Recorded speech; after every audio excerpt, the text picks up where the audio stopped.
in one of the things when you scrolled down. Of who? Ava. Oh, you saw the sprite. Yeah.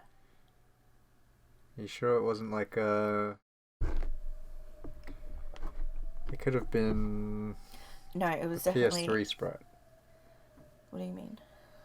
Because there's the original novel, and then there's the PS3 version, which had like updated sprites.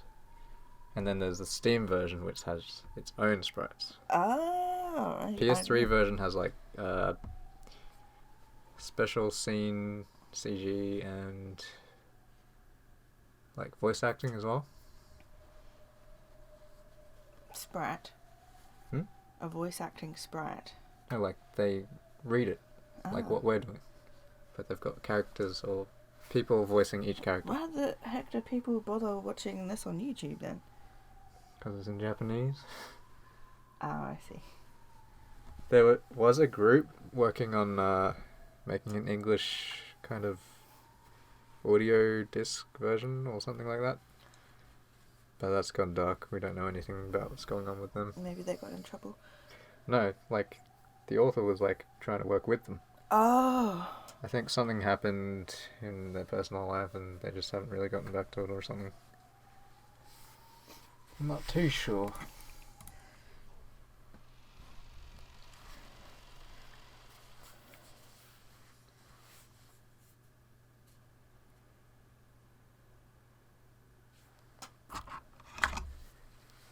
So where were we? I'm ready to get back into it. Yeah, but where were we? Don't put me on the spot. Quick! You hear that ticking? No, the ticking of the heater. We had done like the next sacrifices. Oh, that's right. It was George and Beatrice had flown into the sky. That sounds so ridiculous. But it's what happened. They flew into the sky and they're going to try and resurrect Shannon. And evil Ava is on a rampage. She set her sights on the guest house. Yes. But she felt the presence of Beatrice. But everyone's working against her because she's too evil, even for the demons. Ava? Yeah. New Ava. We'll see how it goes. Really? The guest house lobby was wrapped in silence. The strings of tension binding Kraus, Natsuhi, and Ava had already loosened, and they were completely worn out, with their minds beginning to waver. Every once in a while, they would stand up and walk around pointlessly, as though fighting their drowsiness. Are you okay, Ava-san? Please do take it easy and rest. I told you I'm fine.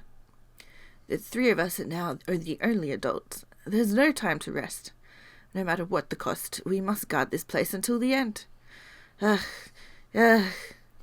She spoke bravely, but she couldn't hide her rough breathing. We read this. It seemed that the fever, which had been calmed with the medicine for a short time, had returned. I don't think we have. It was very obvious that Ava's health was not good. Take it easy. At least close your eyes. If something happens to you, if something happens that you need to be awake for, we will definitely wake you. I'm telling you, I'm fine. Leave me alone. It seemed she was already unwilling to budge. Kraus and Natsuhi realized that even if they talked to her anymore when she was like this, it wouldn't reach her ears. So without saying anything more, they decided to let her be. To Ava right now, even having an argument like that would be burdensome. It would probably be better for her body if she just sat there with her mouth closed. In truth, Ava was just a step away from being beaten down by drowsiness. Perhaps she shot back at them with a temper because she was trying to rouse herself and throw off her sleepiness. The clock would be pointing at 6 in the afternoon very soon. She'd had several snacks to distract herself from her drowsiness, so she didn't feel hungry. But now her lack of sleep made it feel like it was 6 in the morning, not the afternoon. Even supposing that the boat came at precisely 9 in the morning tomorrow, they still had more than 12 full hours to go. It was an overwhelmingly long stretch of time. Long. Painful. Ava. Long, painful, hot. Even the sound of the clock torments my body now.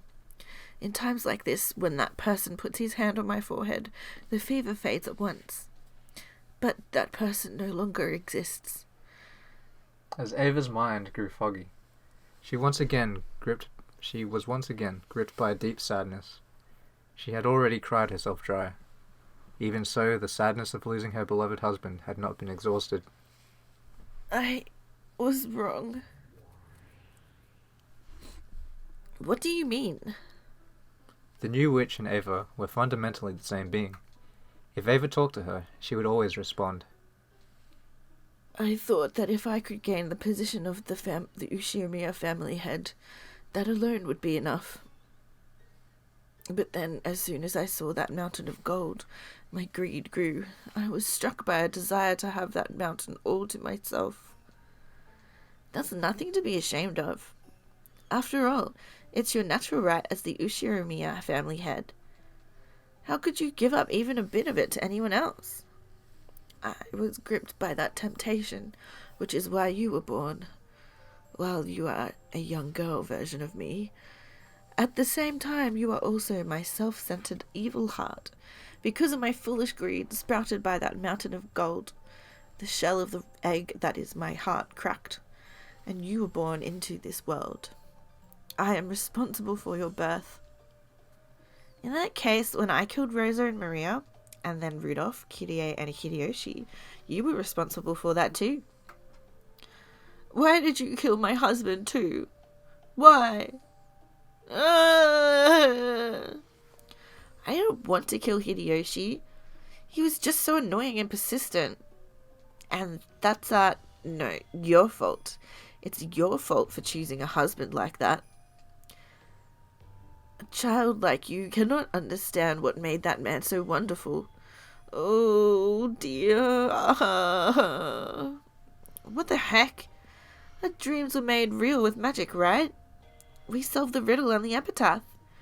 Then we found the gold and got the head's ring. All of our dreams came fully true, right? What more could you want? Those weren't all of my dreams. What about living a wonderful life with that person and giving George an excellent life? I still have many dreams that haven't come true, as a wife, as a mother. And yet, those are just extra dreams you added after becoming an adult. They aren't my dreams. That's because you're a child. Do you only care about what's best for yourself? That's right, everything is my fault. Back then, why did I resist doing what Rosa told me to? Why couldn't I announce to all of the siblings that I'd found the gold? It's all because I'm so hideous. My evil heart, which sprouted from my desire to have all that gold for myself, caused you to hatch. Looks like you really hate me, huh? Even though we're both Ushirimiya Ava. No, that isn't true anymore, and it was you who said it. I am Ushirimiya Ava, and you are the Golden Witch Beatrice, so just disappear. Witches are imaginary illusions that only exist in fairy tales. Things like you should just disappear. Never appear in front of me again. Yeah, you're right. I understand. I'll disappear from in front of you. And I am no longer Ushirimiya Ava. From now on, I am the Golden Witch Beatrice. So now I can play however I want. I don't even care about you.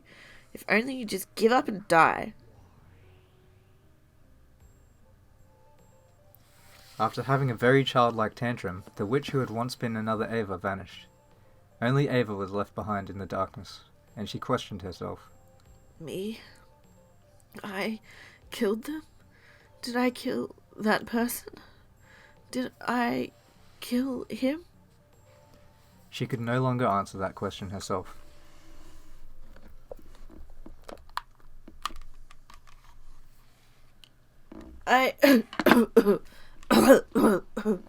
It seemed that half asleep, she had gotten some saliva caught in her windpipe just as she was dozing off. That is very specific. It's relatable. It is relatable. Ava suddenly started coughing. Are you okay, Ava? Please, Natsuhi, some water. Oh, yes. I'm fine, okay? Why couldn't I have had this bit when I needed to go off the other day? I just jerked a bit. Ava pushed away Natsuhi's hand as she tried to rub her back and unsteadily rose to her feet. I'm going to wash my face. Sorry, I fell asleep. When I get back, I'll make some more coffee. Extra strong so that I won't get drowsy until tomorrow morning. Yes, please do. Your coffee's more to my taste than what Koro makes. I'm glad to hear it, even if it's flattery. I'll be back soon. Actually, I really hated her coffee. Ava exited the lobby, heading for the bathroom. Kraus and Natsuhi watched over her frail back. So, you sometimes do show concern for Ava-san, even though you've always been so much at odds with her. Isn't this how an older brother is supposed to be? Yes, I believe you're right. It isn't just Ava. There's Rudolph and Rhoda, too. Instead of acting like an older brother to them, all I ever did was speak arrogantly and bully them.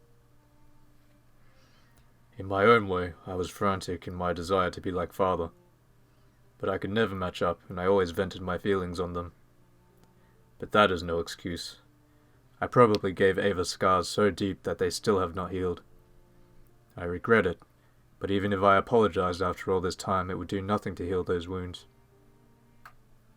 If you can hold on to that feeling, instead of only letting it last for this moment, I'm sure your siblings will come to see it sooner or later. Well, all one of them.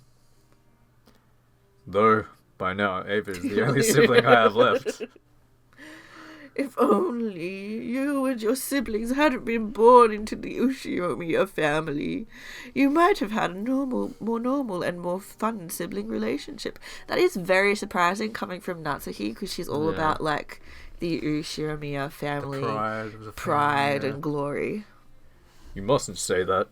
Ava will probably continue to hate me for her whole life, and she has a right to. I intend to resign myself to that fact and accept it.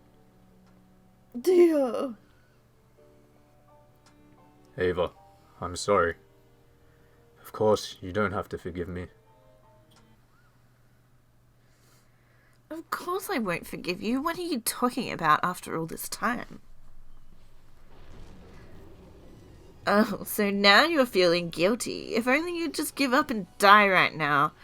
Do it, Chester sisters.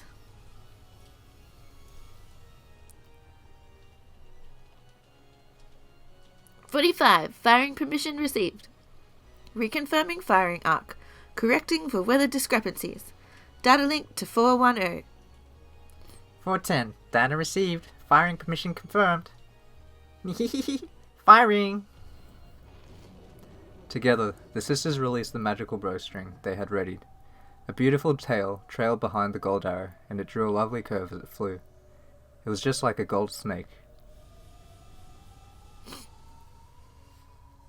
It skillfully avoided a grove of trees and flew towards the front door of the guest house. Then it flew into the keyhole of the door and snuck into the guest house without any problem at all. The gold snake raced down the hall smoothly, yet as fast as an arrow. Right before it was the door to the lobby. When it flew into the keyhole, Kraus and Natsuhi were already. For an instant, Kraus thought he saw a gold-coloured sparkle in the keyhole to the door.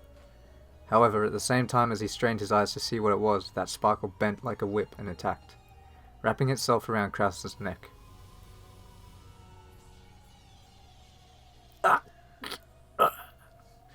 Just looking at it, the gold snake seemed very supple. However, it was as though a wire had tightened around Kraus's neck. And while that snake choked Kraus, it extended even more and also tightened around Natsuhi's neck. Without even a chance to scream, their eyes bulged as they went into convulsions and then collapsed. 45. Hit and kill confirmed. Formulating towing curve. Revising capture points. Data link to 410. 410. Data received. Initiation corpse towing. We got both of them, yeah. The gold snake began to drag Kraus and Natsuhi's bodies back. They slipped through the door to the corridor, dragging the bodies, gradually increasing in speed, and rapidly pulled them outside the guest house. So the lobby was silent, as though nothing had happened. As though Kraus and Natsuhi had not been there since the beginning. Only the sound of the wind and the rain remained, as if they were playing dumb and pretending to be the only ones there.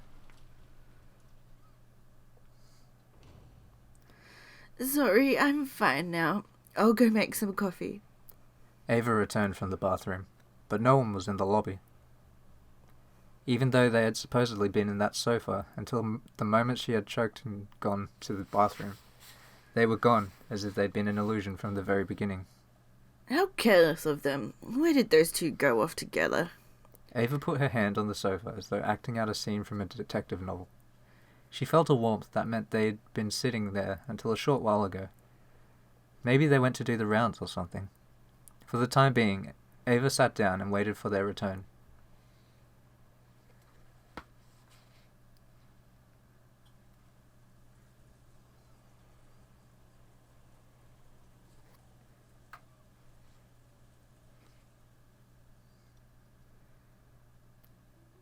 Beato and George could be seen in the parlour of the mansion. George was kneeling near Shannon's body as though praying. His face was serious, and there was even sweat on his forehead. However, Beato was the same. Now that she had handed her name over, most of her previous power had been lost. Of course, she still had more than enough power to be called a witch, but compared to the past it was a very faint thing. Good, don't talk to her, don't touch her with your hand.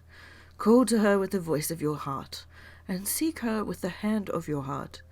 Only your strong feelings can make my magic reach Shannon's lost soul. George kept praying earnestly and silently. He kept frantically yelling inside his heart, trying to call back the soul of the person he loved. He strongly envisioned his soul leaving his body and searching for her as she wandered through the land of the dead. Beato turned that strong force into magical power that supplemented her own magic. This was magic that, in the past, she could have performed easily, without anyone's help. But now, if she didn't rely on someone's assistance, she wouldn't be able to finish the chant, much less succeed. I had forgotten for several centuries. Was resurrection always this difficult? Beato was wearing an even more strange expression than George. It had slipped her mind, but originally, the magic to revive a life was the ultimate hidden art. The abnormal thing was her previous magical power, which could be used over and over with a snap of her fingers. So the heavy burden on her body and mind was, fundamentally speaking, extremely natural. However, this man's power, even though he doesn't know magic, it's nothing to be laughed at. I see, so he truly is Kinzo's grandchild. The strong energy pouring from George was large enough to act as magical power. At first, Beato thought it must be the blood of Kinzo, the sorcerer. However, that probably wasn't it. She had a feeling that Battler had already told her what it was. It had been born from the power of George's sadness at the death of the person he loved, and from the way he had tried his hardest throughout his life. From the warm time spent together with Shannon, to the size of the dream they swore to protect in the future. Is it really possible for humans to take life so seriously, even though they only have a single one? It was only natural. To her, a life didn't mean anything more than the difference between the top and bottom of an Othello piece. If the black represented death, then she thought all you had to do was flip it over again and make it white. However, it was just like that broken vase. To humans in a world without magic, where they cannot return things to their original form, it is very natural for them to bet their life and soul. So, I is an endless witch who can do as she pleases, even with life and death. Inferior to a limited human who can't even surpass the amount of death. This time, the witch acknowledged it. He was able to hold a magical power that could never reside in witches who don't understand the value of life. Why does this thing called the endless magic exist? Even though that'll be you. Why does this thing called the endless magic exist, even though I called myself the endless witch? Did I forget what that endless magic means for 1,000 years? She looked at George's expression again. His surging earnestness was like a lightning bolt. Right now, even if George's body had been burned or smashed by a waterfall, he would probably continue to pray for his beloved without minding it, without noticing it. For the first time, she showed respect for that power. So in that instant, all magical resistance was lost, and the enormous power of George's feelings turned into magical energy in its complete form. Does George get butterflies? The vase was very beautiful, rich with history and value. Even as young as I was, it still forced me to take a deep breath when I witnessed its beauty. But that just made me want to touch it. But the vase easily fell and smashed into pieces, like a bubble that had popped. It felt as though the time it possessed a form had been just an illusion. Lives are just that fragile, just that easily lost. I realized that my foolish curiosity had led to something that couldn't be undone. No matter how much I regretted it, no matter how much I apologized, the smashed vase wouldn't return back to its original form.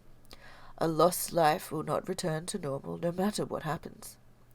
I was frightened that, even though my actions had been thoughtless and careless, they had stolen away a life that could never be revived again. Then I pitied the lost life and cried. I was frightened of myself, the one responsible for its loss, and cried even more.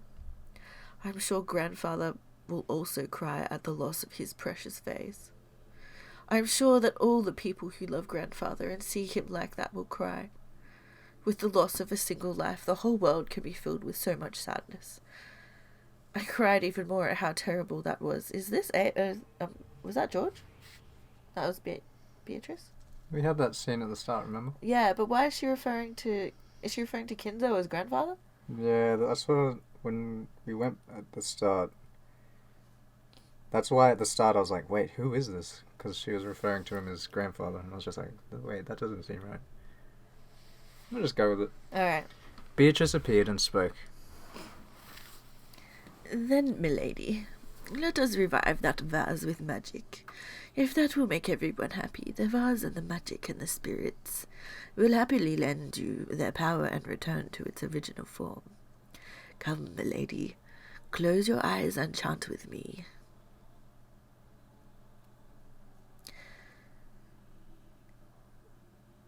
Who is this? It's Beatrice. Which one?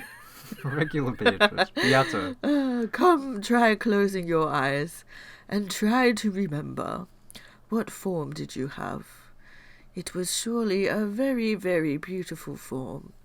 Please show me that form one more time.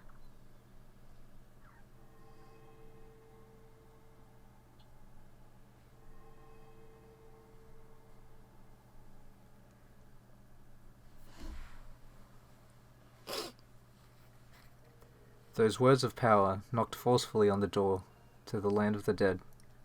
The magic of her old self had performed that same forceful knock.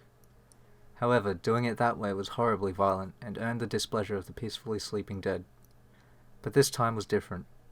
It was very forceful and yet gentle and loving. The dead near the door opened their eyes and called out to the others that there was a voice calling for someone to come back. The sadness of that voice calling from the outside touched the hearts of the dead, and trying to respond as quickly as possible, they searched for Shannon's lost soul.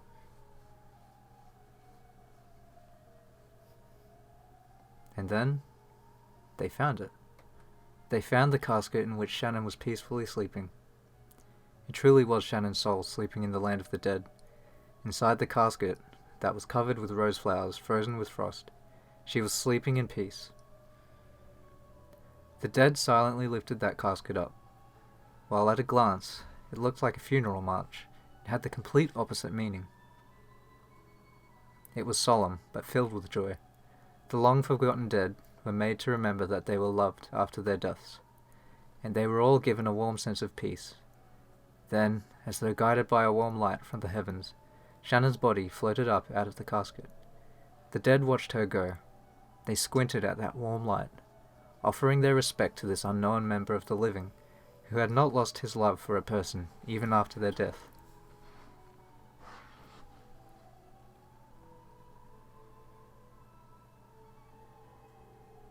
Shannon's body was enveloped in the light from the heavens and began to disappear.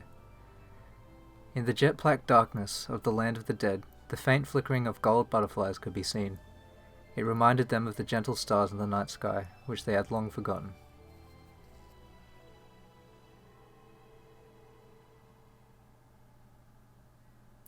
George remembered being told that he must not say anything, and he hurriedly covered his mouth. However, it felt like his heart was trying to jump into his throat, because he had seen Shannon's eyelids shake slightly. Then those eyelids slowly opened. Shannon's eyes were there, but they were still wrapped in the fog of the land of the dead. However, the human world's warmth, no, her lover's warmth, which had called back her soul, slowly dissolved that fog, and her eyes gradually regained their sparkle. Then her eyes moved and recognized George. George-san. As her lips shook heavily. I can't read. As her lips shook weakly. Shannon definitely said that. The words were very faint, so much so that they normally wouldn't have reached his ears. However, George clearly heard them.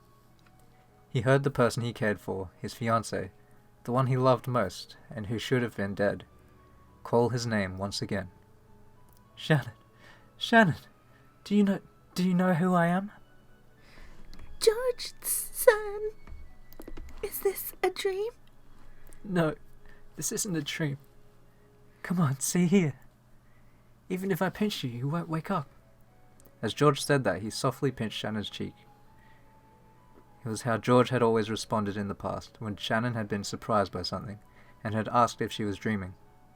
When Shannon felt the warm touch of George's finger on her cheek, and when George realized that the warmth of the living had already returned to his beloved person's cheek, they both cried.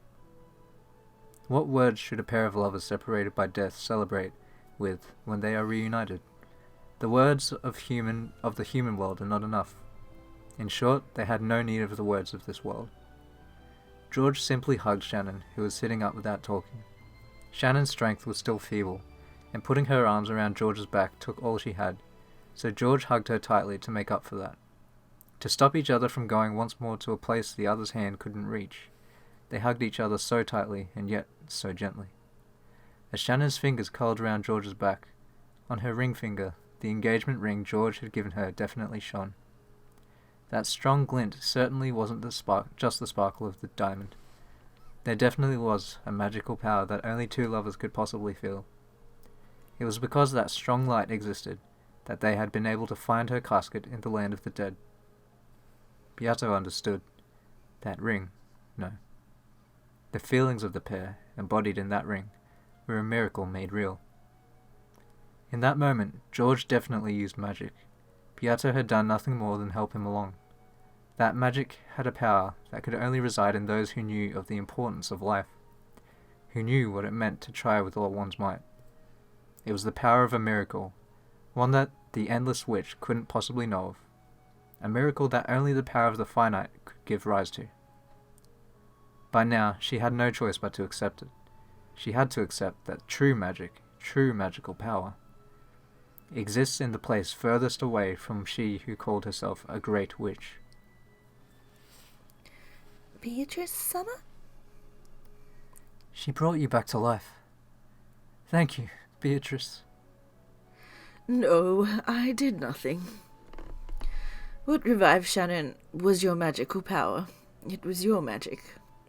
The Ushiramiya blood, which makes miracles come true, surely you saw you through. George-san revived me? Indeed. It was an incredible display of magical power, one that I could not hope to compete with. So I am still nothing more than an apprentice. Now I finally know my place. Beato staggered backwards. Her physical strength was clearly exhausted. She had humbly said that George's power alone had revived Shannon, but Beato had also used all of her magical and physical strength. And she reflected upon how difficult it was to revive a single life, something she'd been able to play around with however she wanted to in the past. The couple kept on embracing each other tightly. By doing that, those feelings that couldn't be communicated with a billion words were shared. Thank you, Beatrice. We're in your debt. Thank you very much, Beatrice-sama. I'll never forget the debt I owe you for bringing me to George again. Stop that. Being thanked by a pair of lovers is far too embarrassing for one who has been feared as a monster of a person. Don't worry about me. Celebrate your reunion together to the fullest. Beato, who was leaning with her back against the wall, slid down the wall and sat. How many centuries had it been since she last grew this tired from using magic? I probably haven't been this tired since the time I first succeeded in magic. Didn't teacher praise me that time? Oh, but didn't I kill that same teacher who praised me? Don't be so naive, Beatrice. Isn't that what killing means? Finally. It seems you've finally remembered how to use magic. My head feels parched and suffocated, and I can't even remember. More importantly, didn't I kill you? You shouldn't be appearing. You are still allowing me to live even now. That is why I can appear like this. However, I did not come just to pat your head. Did you come to sneer at how pathetic I am? Anyway, if I have my head patted by a retired witch after all that's happened, the other witches will laugh at me. And that's right. According to your bragging, you were not only a full adult, but a retired one. And yet only now you have learned how to use magic. That certainly does sound too embarrassing to tell anyone. Here, tell me about it. Keep it a secret, okay, teacher? Beato gazed at the couple, hugging each other with a sense of pleasant despondency. Does Virgilia ever open her eyes? She's Who opened knows? them. She's opened them before, hasn't she? No? Yes? No? I don't think she has. Did she open them during the battle? I don't think Does so. she have laser beam eyes? Find out, maybe. Ah, love, is it? I'm no match. 45. Data received. Firing preparations concluded. Ammo type selected something. 410. Firing! Nihi! The gold snake arrow fired by the Shiestas. Wait, who are they trying to kill now? Its way through the bushes in the gold rose garden, weaved its way through the hedges, and climbed the stone steps towards the mansion's entrance, aiming for the keyhole. It weaved through the corridors, and flew into the keyhole on the door to the parlour. Ugh! It happened in an instant. One could hardly blame Beato, who was completely worn out for not noticing it beforehand. Right before Beato's eyes, the gold snake flew in through the keyhole, surrounded the two lovers, and pierced the two hearts in the blink of an eye. Furthermore, the gold snake faithfully pierced a hole through Shannon's chest once more. The two hearts were pierced by that gold snake. No, by that gold sewing thread of the new brutal witch's furniture. And it had happened in an instant, mocking the amount of effort it had taken to revive Shannon.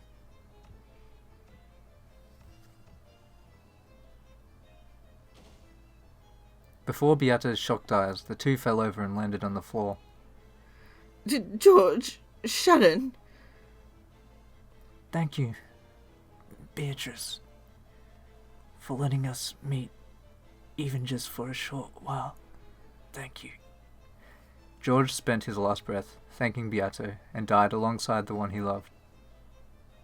The gold snake, which still sewed the two in place, spun like a large cyclone, revolving around the inside of the parlour. It was searching for further prey in that room. Then the tip of the snake met Beato's gaze. In that instant, Beato was prepared to die. At that moment, Virgilia stood in front of her, the fingers of both her hands drawing a seal. Instantly, gold-coloured gold leaf buried the inside of the parlour. That's a weird description. It was like a blizzard of gold. Beato, run while you can. No one can escape from the Chiesta's golden bow. 410, target lost. Yeah, it's magical chaff. 45, roger that. Modified search algorithm. Switching to anti-personal image-based tracking. Target look required. Data linked 410. 410. Data received. Too slow, predecessor-sama. Coming, coming, coming. Impact! Prey targeted by the Siesta Sisters' golden bow did not escape. It could not be blocked. No magical barrier could even dream of blocking it without being multi-layered. The gap opened during that instant of confusion caused by Virgilia's deception magic was Beato's only chance to escape, and it was the only chance to make the sisters confuse Virgilia for Beato. As Virgilia spread her arms wide, blocking the way to her beloved disciple, the gold snake pierced straight through her heart. After sneaking in through the keyhole, the snake shot through George, Shannon, and then Virgilia in an instant, completely failing to notice Beato as she used that instant to escape.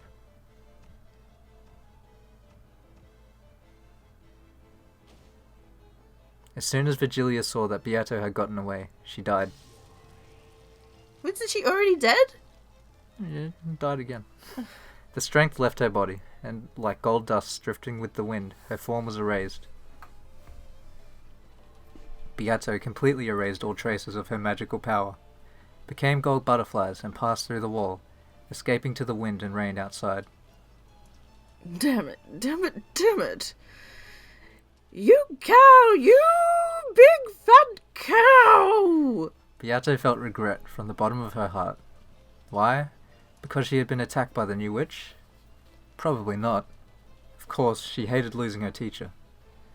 And even more importantly, Beato was enraged at the barbarism that had boorishly stolen away the reunion between two lovers. Beato had poured out almost all of her magical power to reunite them. Even though the result had been a miracle, the time it took to steal that away had been so ridiculously short. Beato trembled at the barbarous cruelty that had brought about such an abrupt end. Besides, this was the true form of the acts she herself had committed up until that point. So just as strongly as Beato hated the new witch, she also looked at her previous self with disgust.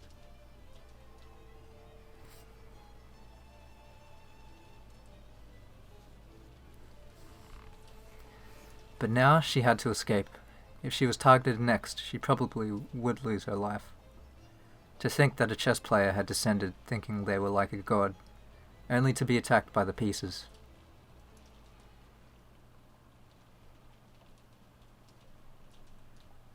"45. Impact confirmed. Target scattered. Without a doubt, we crushed the predecessor summer." Looks like our pile of kill medals is gonna get bigger again, yeah? What was that about loving couples?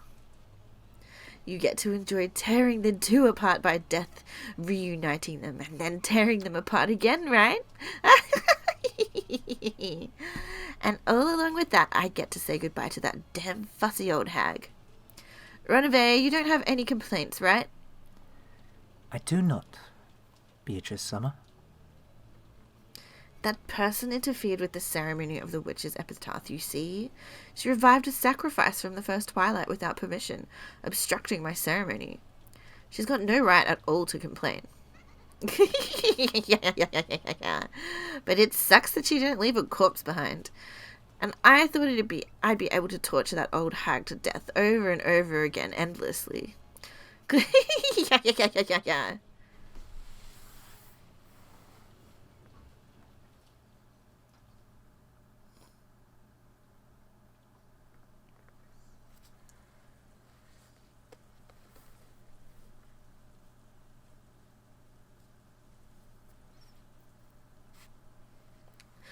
George did. No, I didn't see him. When did he come down? When, you say? What hour was that again? I think it was probably around 4 or 5 o'clock. At the very least, it was more than an hour ago. We got sleepy and probably dozed off after that. But I think it's probably like Jessica says. About 1 or 2 hours ago. I also remember something from around that time. I was asked if I wanted more coffee. Something hard to believe had happened. Apparently, when Aunt Eva had left for a second to wash her hands, Uncle Kraus and Aunt Natsuhi had disappeared. There's no way they went hiding somewhere. Of course, the doors and windows had all been rigorously checked, and all were locked from the inside. Not one of them was broken, and that wasn't just true for the first floor. The second floor was the same. Again, all the doors and windows had locks built in a way that made it impossible to lock them from the outside. In other words, there was no way that Uncle Kraus and Aunt Natsuhi had gone outside, and yet they couldn't be found. Furthermore, they weren't the only ones who had disappeared, so had George Aniki of all people. George Aniki had left saying he was going to get some more coffee, and had gone downstairs more than an hour earlier. We'd assumed that he was having a conversation with Aunt Ava and the rest, but Aunt Ava, who had been in the lobby the whole time, said that no one had come down. Since all the doors and windows were locked from the inside, it was unthinkable that they had gone outside. However, 3 humans had evaporated from this barricaded guest house, which had become a perfect closed room. In a situation like this, we couldn't imagine that this was because they were playing hide and seek and trying to scare us with a prank. It was probably reasonable to assume that they'd been caught up in this crime. When Aunt Ava had learned that her only son was missing, she had gone half insane, running from room to room and yelling his name, and Jessica, who had suddenly lost both of her parents, had chased after her. Cries of George! and Mom! Dad! continued to echo through the guest house for some time. I think George said something about wanting to see Shannon's dead face. It would be reasonable to assume that he snuck out of the guest house and went to the mansion. But I didn't have a clue about Uncle Kraus and Aunt Natsuhi. Did they see him leave and then go to the mansion to search for him? Without even telling Aunt Ava? At this rate, it's only a matter of time before we start planning to leave the guest house to go search for them. When that time comes, I'll agree. We'd thought about staying holed up in the guest house. We thought staying holed up in the guest house would be safe, which was why our big, happy group of 12 people locked themselves up here this morning. And yet, now there's only 4 of us left. That means staying here is no guarantee of safety. That's because they all left. However, there's one thing we can't afford to forget. All the doors and windows were locked from the inside. This is a closed room. How did they manage to vanish from this place?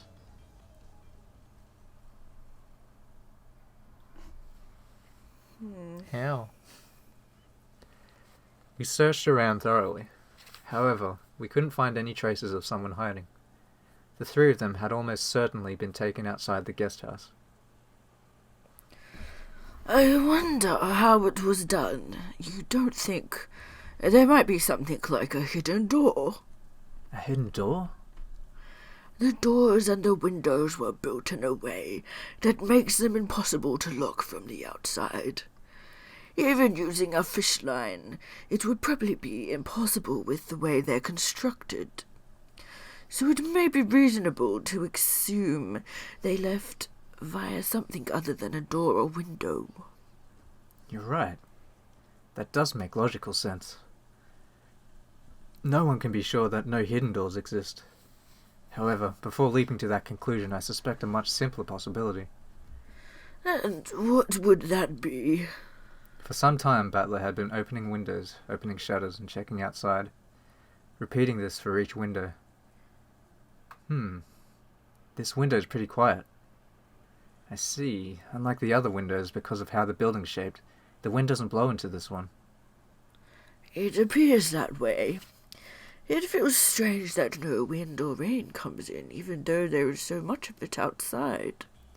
Dr. Nanja, when I opened the window just now, did you hear a sound? Huh? No, I did not notice it. I believe it is well oiled. In other words, it's possible to slink through a window in the hallway when no one's looking. Furthermore, the wind doesn't blow in through this window, so the air pressure wouldn't cause the curtains or a door to make a sound. It'd be quiet. Battler leaned forward and looked at the ground below. He was searching for some sign that George had jumped down, but at a glance he didn't see any mark like that on the grass in the middle of the pouring rain. There might also be a window like this on the first floor. It'd be possible to go outside without anyone noticing. However, not only the doors, but the windows too are all locked, and the shutters are even down as well, correct? It may be possible to go out through them, but you couldn't lock them afterwards. Sure, you can lock them. Just like this. Battler closed the window and locked it, as though this was perfectly obvious. Butler-son, you aren't saying... If someone inside locked it afterwards, this closed room is as easy as pie. Simple. Simples. But that means... Oh! Nanjo turned pale and shook his head several times, because the thing Battler had said had forced him to face a fact that was frightening even to imagine. That's only if the trick I'm thinking of actually happened, okay? However, with this trick, only a very limited number of people can be suspected. He didn't want to say it in front of Nanjo, but after eliminating Jessica, who had been with him the whole time, only Nanjo and Ava could have done it. I did not do anything of the sort. Yes, I swear it. In this case, it becomes a battle between Aunt Ava and Dr. Nanjo for an alibi. We just have to suspect both of you, and confine the two of you separately. To say it the other way around, the more survivors there are, the more effective this trick might be. But since our numbers have shrunk so much, it isn't effective at all. No, on the contrary, there'd be a chance of having your own neck strangled by using it. It would have been more advantageous to make it look like the culprit was outside, to intentionally leave a door unlocked or break a window. If this disappearance drama had taken place midday today, I'd be able to claim this theory with full confidence. However, at this stage, I'm not confident at all. What's going on here? What in the world does it mean? This closed room. You don't think, What is it, Dr. Nanjo? Even if it's just a thought, please say it. Nanjo looked like he was trying to swallow his words, even though he'd thought of something, so I urged him on. He's also sweating bullets. After Dr. Nanjo refused several times, saying that it was just a foolish idea, he finally said it out loud. Well, don't you think this might actually be the work of the witch? Ridiculous! There's no way witches exist.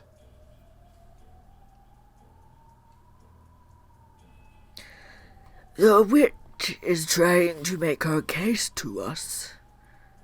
Specifically because she's doing things that humans cannot do. She must be trying to make us accept her as a witch. To me, this disappearance from the closed room of the entire guest house feels like that kind of message from the witch. It's something I must not think of. Surely it cannot mean anything. Are you sure this is not Battler? Ooh, I am frightened. Yeah, I don't think Battler would say, oh, I am frightened. As Dr. Nanjo shook with fear, it looked like he was trying to erase the fearsome thoughts that he kept imagining, one after the other. Hiya! Oh, that was just a weird... I don't know if that was a mistake or what. When he went down the stairs, Aunt Ava and Jessica were enraged, and were each persistent in their desire to leave this place and search for their respective families. It was a desire that naturally hits those who can no longer see their family. Aunt Ava told Dr. Nanjo and me to stay here, but I shook my head and started walking. I've been shut up inside for a long time already. I've started wanting to breathe some outside air. Yeah, if we're all going, let's go quickly. There's no way I'm going to keep myself shut up in a place like this anymore. Let's go and find Mum and Dad, George and Nissan, right now. The blood had all risen to Jessica's head. I hope it doesn't set off her asthma. If anyone wants to stay, go ahead and stay. We'll be searching outside. What about you, Dr. Nanjo? Will you watch the place by yourself? No, allow me to join. Rather than holing up alone in a guest house whose security was by no means guaranteed, it would be better to enter a danger zone as a group of 4 people. Aunt Ava had a gun. Moving separately from her was almost like asking to be made into the next victim. In this way, the 4 of us decided to leave the guest house. Even though it should have been safe to barricade ourselves here, we lost 8 people after doing so. It was almost as though does